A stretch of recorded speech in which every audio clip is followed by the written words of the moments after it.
Andy, tell us, Yo, how did Revive the Rose start and where did the name come from? well, Revive the Rose started back in 2014. We started at my mom's basement, me and Pete and another guy named Steve, the original bassist. And that guy thought of the name Revive the Rose. We were gonna call it the Yawks after our friend Nate Yockel. We had a really drunk photo of him on a couch holding a hammer. And we're like, well, maybe we'll call the band the Yawks, but then we're like, no, that's too burnt. So then Steve thought of Revive the Rose because Welland had the Rose City hardcore scene back in the day. And we used to have like one of the biggest punk music scenes in Ontario, in Welland. So we want to call the band that, Revive the Rose, to kind of bring back something. And then we ended up calling our first demo Dickard, and we put Nate Yockel there on the artwork. But so that's how the name came to be. And then in college, we kind of started my first year of college, we jammed again, me and Pete. And then I met Matt in the music program at Mohawk College. And then I found out he was from St. Catharines.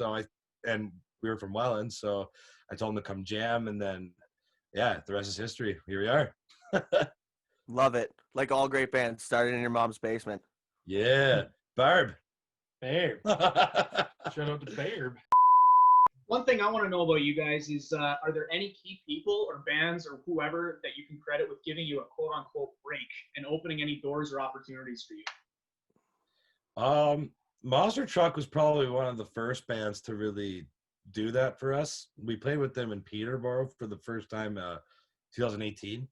And that kind of like was a really big show. Like there was like 1,000 people there, I'm pretty sure. But super nice guys too. Yeah. And we opened for Danko Jones a while ago, when we were kind of still a 4-piece band, back in the day when I was on drums. So that was a really good show. 97.7, like being involved with the Rock Search contest back in the day, that was another big buzz for us. So Talking about Niagara, you guys, obviously at least two of you I know are from Niagara. What are some of the venues you've played around here over the years that really stick with you? And what are some of your favorite venues to play in St. Catharines and Welland, Niagara Falls? Oh, maybe go in order. P, what about you? Like we kind of started out playing Detour Music Hall on St. Yeah. So I'd like to give some credit there. And that kind of gave us a good start of playing shows in the scene. Greasy shows. Greasy shows, yeah. Had our first ever little EP release there. So that was kind of cool. What do you think? Yeah, no, going back to the EP release, we almost got kicked out of our first EP release because we snuck our own booze in. Stupid. There's a video of us playing our song Gold Digger from that night, and this guy just gives out this unreal war cry, like going, yeah! And like, that just like right there, that's how that night was, man. It was just summed up. Awesome, yeah. But definitely, recently, I've really been digging, what's it called? Actually, Rancho Relaxo in Toronto. That was one of the first venues we played as a band, and definitely the Horseshoe Tavern. I really love playing the Horseshoe Tavern. What would you say is the coolest venue you've ever played? And feel free to say Seaway Mall again, because I want to get a show there. That definitely was not the coolest venue. I'd say the venue in Peterborough was my favorite. I was just thinking of what an unreal vibe that was. That or the Scotiabank Convention Center. That was another good one. In Niagara Falls? Nice. Yeah. The venue, the Peterborough one, correct me if I'm wrong, that's where you guys played with the truck in Crownlands, right? Yeah. Exactly. But we played with Honeymoon Suite at the Scotia Convention Center, and our green room was like dope. Like we had like a shower. We had like a room just for food. Like it was sick, man. All right. Worst venue you've ever played? Jeez. I don't want to bury anybody here. Yeah. It's a tough question. Well, like the one in Peterborough was tiny, but it was fun. It was like the size of nothing, but it was so fun. We played some real whole dive bars. Like the Doors pub. That's fucking, Yeah. That's pretty dive, but that's always fun too. We have fun no matter where we play. Yeah, but... we don't go around saying, "Oh, that was a and even though it's a hole in the wall." These guys. Yeah, no, we just have a good time wherever we go. Probably the most awkward room to play though was the Twisted Wheel in Peterborough. Oh yeah. You were there for that. Oh, fuck yeah, I was. We were in the middle of sound checking, and a crackhead came in through the back door and started asking us for beers. Yeah. The door was just wide open. Oh, you know what? Maybe that art thing in London. So did you give him one? Oh, Oh yeah, buddy. Yeah. Just Yeah, wasn't LB. I was saving those for you. Yeah.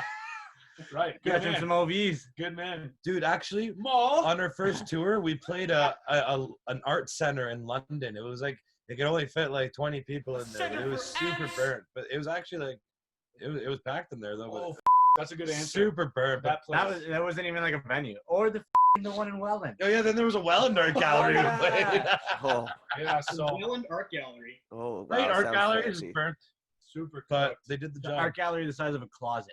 Yeah. Like what? No joke. Sunday streams with Andy C. Tell me a little more about that, and what are some of the difficulties and some of the maybe even pleasures you kind of found coming with doing an interview show like that? Yeah, man. Well, I kind of did it as like what the hell's going on kind of move. Like I didn't know what to do, but I'm like, the content need to keep going. You know what I mean? And so I was just trying to utilize all the things we have, you know, like, and Instagram has that cool thing where you can invite people and talk to them. So, like, I don't know, like at first it was kind of like very spontaneous. And then I realized like, I just kind of like, was like, well, what if I just kind of treat this as like booking gigs? Like, you know what I mean? Like with the PR companies, like their job is to get their bands pressed. So my logic was, well, it's just like a booking agent, like their job is to get their band's shows. But I'm like, well, now that there's no shows, these bands need press, right? So like our artists or people I know, like everyone just needs to buzz right now. So I kind of organized, I kind of treated it as if I was booking shows, man. And like I'd kind of announce it that way, you know what I mean? And I just try to make each bill as epic as possible. And that kind of was very stressful, you know what I mean? And trying to convince people that it was a good idea to hop on like us Nobody's show, like, you know what I mean? So like, but you know what? Everyone was super nice and chill. I was very fortunate to invite some pretty big acts on there and big people. Crazy. Yeah. Like I can't believe I had Wheatus not only come on, Yeah. but they played their biggest hit on our show on a shitty. Oh, you actually had people perform on your show too? Yeah. So sometimes it'd either be like either a 15-minute talk or You like, sounded so good during that too. yeah, or like an 8-minute talk with like a performance, you know, and then move on to the next guest. I try to fit, because you only have an hour, so I'd have to like fit in 3 people within an hour. It was very quick. So That's it's very sick. stressful, but also very fun, very unique. It got easier as it went on though, but yeah, just totally foreign experience to me. I would definitely do it again, but not in a long time though, I'd say. That's actually a really good point you make about how agents are kind of treating it as booking shows at this point. Because you're right, when there's no concerts going on, like what are they going to do for work? You got to do something with your clients, right? And Yeah. getting them into your interview series was definitely it's not exactly the same as a concert, but it's the same concept. You're getting them work, right? And you know what, man? Because it's cool with the IGTV, it built our following, because like it not only notifies our followers, but like it notifies like, you know, the 20,000 followers that like Cleopatra has too. Like, you know what I mean? And like they're all tuning in, and Cool like, feature. you know, if you do a good interview, you know, if they want you, sometimes the guests would ask me to play them a tune, and I was like, okay, I'll play you a song. Like, you know, so like I got a chance to perform in front of these other fans that like, you know. And like our following doubled. Like our Instagram went up like over 1,000 followers since the March. Like it's nuts, dude. It's good marketing strategy. That's awesome, man. Good for you. Thank you. So Yeah, for no, people, or sorry, go ahead. it was just like totally we were winging that. You know, didn't know what was gonna happen. One of the acts, or I guess people that you had on that show was John Angus McDonald from the Trues. And you guys actually worked with John Angus with some of your new material over the past year. So tell me, how'd you connect with him, and how did his presence impact the music? Well, our manager is actually like his sister, so she kind of networked us with him. Like just she thought it'd be a good fit. Like, you know, she's like, oh, I think you guys would work good together. So yeah, like we've scheduled like a night to meet up at like the Brain in Hamilton, some like low key bar. And yeah, we just got a good buzz going. And we met up with him, and we got pretty drunk, and just we got a good vibe. We're like, yeah, we definitely want to work with this guy. And like we're huge Trues fans, like for years. Even Matt, like it's kind of funny with him. Like, what was it? What festival did you get your guitar signed at? Ottawa Dragon Boat Fest. Yeah, so like a long time ago, he got his guitar signed by the Trues. 2009, I think. Yeah, and they wrote "Good luck with your music career" on the guitar, and then they signed it, and then here we are, like working with them now. So it's like, He blessed you. holy crap, That's sick. Shit just comes full circle, eh? literally. And now, like you know, they're text away, like they're just buddies now. Like it's awesome. Like, and we look up to them pretty big, like you They're know. sick, man. Yeah, They're just- my top played artists on Spotify this year. yeah, straight up. They're fun to crank. Whiskey too, man. Just have a good time. Great live show. Those Yeah, guys, love it. Incredible.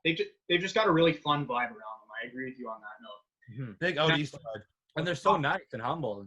Oh yeah, and then you know what? That's what sometimes makes the best musicians. You know, having that sort of vibe with them, where you can just approach them and ask them a question just like a regular guy. Oh, they're very knowledgeable about the industry, man, and exactly what they're doing. Correct me if I'm wrong. I'm not sure if they actually worked like conventional jobs before. I think they've always just been musicians from the jump. I think they finished school and just went, you know, straight Yeah. to music. They never had like a job. Which Just- personally is something like I look up to. Like if I could just totally focus on your passion, it's getting there. COVID kind of derailed that a bit, but I mean, you know, but we'll get there. So another question I had here when we were finished talking about Jam, I wanted to get into it. Some other stars you've worked with before in the past, Randy and that drunk bastard Jim Leahy. What are they all about? They were so nice. Yeah. Yeah, man. Yeah, I met Randy before too. He's a pretty good guy. Yeah. He was really nice, telling us jokes and shit in Yeah, college. Yeah, dude, he like sat us down and was just telling us a bunch of jokes, like literally just to us. Like, it was like, wow, this is like a surreal experience right now. I said to him, I said, you've got to be hammered on that show. Eh? He goes, no, it's Ice-T, man. He goes, if I was actually hammered, I wouldn't be able to work. I'm like, I think Yeah. that's fair, but like hats off. Fair. You play a good drunk. Yeah. I don't think really. I don't think it's a hot Flawless. take to say that Leahy's the best actor on that show. Oh, hands down. Yeah. I'm a J-Rock guy. I'm gonna have to disagree. Yeah, with they- that. J-Rock, baby. J-Rock, baby. J-Rock, baby. J-Rock, baby. So you've met Randy, you've met Leahy, and more recently you met Sam Losco. So you guys are starting to build up like a reputation of opening for Trailer Park Boys characters. So who's Yeah, next? we on got the bucket? Iris under the belt. Yeah, Who's next Cyrus you guys too. want to be? Sorry? So now that you've met those three, who's the next Trailer Park Boys character you want to meet? Oh, Obviously the main cast. definitely the Well, it trio. has to be the main cast. We've already met Cyrus. We've met all the side actors. Now we Yeah. got to meet the boys. Unless it's J-Rock or the main three. Yeah, it's straight up J-Rod's like next in line if it's not really J-Rock. Bubbles or Julian. I'm going to do everything that I possibly can to get J-Rock to come on this show. Yeah. You should, man. He's got a podcast with Jeremy Taggart from OLP. That's pretty cool. Yeah. Yeah, no, they're definitely a huge part of our culture, though, the Trailer Park Boys. So we you know, party and watch Trailer Park Boys. It's it. Like, Yeah, honestly, I don't think I could think of a more fitting band to be associated with Trailer Park Boys. And that's Yeah. a compliment, don't worry. Oh, hell yeah. Tying back to the whole Sunday streams with Andy C and talking about different ways to market. Brandon, I know you had a question about the beer side of things. Oh yeah, you guys got your own brew. How'd that get started? yeah. Well, we it's during the midst of all this crap going on, like we've been talking to EA Sports for like pretty much a year almost before it actually happened. But so finally the time came, like during the quarantine, and this game was still rolling out. So we found out that we were going to be on the soundtrack for EA Sports NHL 21. So with our song Bar Down. And it's funny too, because before all that we talked about like it'd be cool to have a beer. And I remember Bar Down and Moxie were like the two we kind of considered to name the beer off of. And then eventually as soon as that happened, we're like, well, now's the time. Like let's make a beer for Bar Down Lager. So we called up Taps, our good pals. They've supported us for years. Like since we started, we played tons of shows there. And I just threw him the idea. I told him like, yo, this is what's going down. Like, you in? And Taps was like, Eric from Taps, the owner, he was like, yeah, like we've got nothing else going on right now. Like we could use some buzz, you know? So literally. That's how that happened, man. Just pretty quick too. Within a month, the beer was like, we taste tested it. It was done. Sick. And the game came out and then the beer came out. Like it was like all pretty quick. We're gonna give you guys some opportunities to say who in the band is the worst at certain things, and you can just throw each other right under the Oh, bus. that'll be fun. Yeah, that's pretty Oh, good. Yeah. boy. Hobbs, you can get started off, buddy. Right on. Well, this is more of a compliment, I'd say, than throwing someone under the bus. But between you three, who's the biggest heavyweight? Who can pound back the most beers? Oh, probably Rig. Yeah. He's not here right now, Rick. but He's yeah, not here, our but bass player is like Nicky Six. That from guy Motley can Crue. out party us any day, man. Everybody, Big Rig here. Week left on the promo for the album. Got an OV in my hand. Cranking a OV, bad.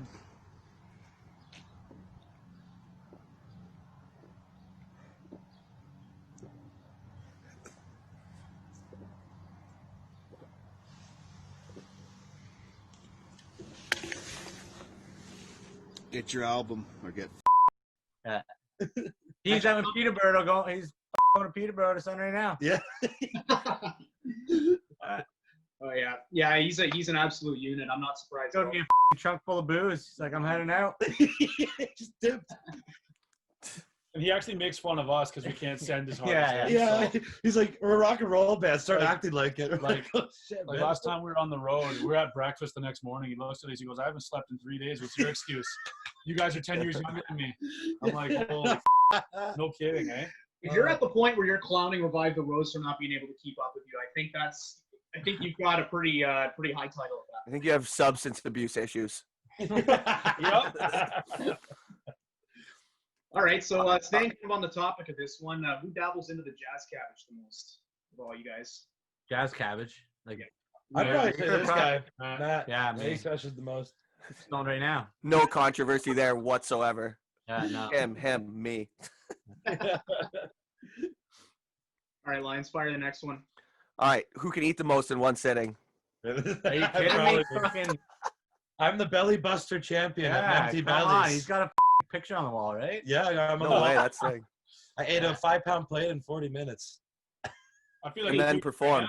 And then perform Oh. Bad Blood in front of everyone. Didn't perform. No, I was 2K. I was like pregnant for 3 days, man. Like, it sucked. All right, Alex, you got anything else? I guess honestly, I'm going to give you guys this opportunity here to plug anything you've got going on in 2021 that you might want people to look forward to and keep an eye on. New music finally. We're gonna put out new tunes that we're stoked on. The ones that we recorded with John Angus. So that's big.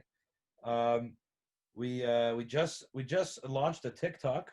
You can go follow that. Now we're talking. There's gonna be a lot of bar down stuff too coming out. A lot of changes for that, and just overall, man, like it's just gonna be a new era of the boys, man. Like we're gonna just be bigger than what we've done, you know. Just in general, new tunes. That's what's gonna lift us up, man. So yeah. Getting kicked out of your own show or your own EP release show for being too dickered is probably one of the most metal things I've ever heard. I'm just gonna. yeah. Especially when your album's called Dickard. That's what I usually, yeah. This was for the potato release party. Oh, right, my bad. There you go. Dickard was our basement demo. It's not up anywhere.